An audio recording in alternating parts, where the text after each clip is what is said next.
Tokning tayyorlanish usullari-yu o'rashlarini har kim har xil tayyorlaydi. Bugun esa o'z uslubim bilan bo'lishmoqchiman. 1 kilo yog'siz qiymaga 2 o'rtacha piyozni 2 osh qoshiq yog'da qovurib solamiz.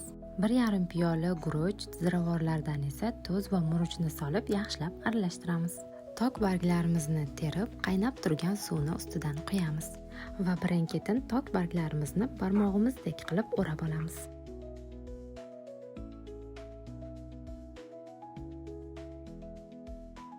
Yarim cho'mich yog'ga bitta piyozimizni solib qizarguncha qovuramiz. Piyoz va kartoshkani ham qovurib olgach, bir dona pomidor, chesnok va ukropni maydalab solamiz.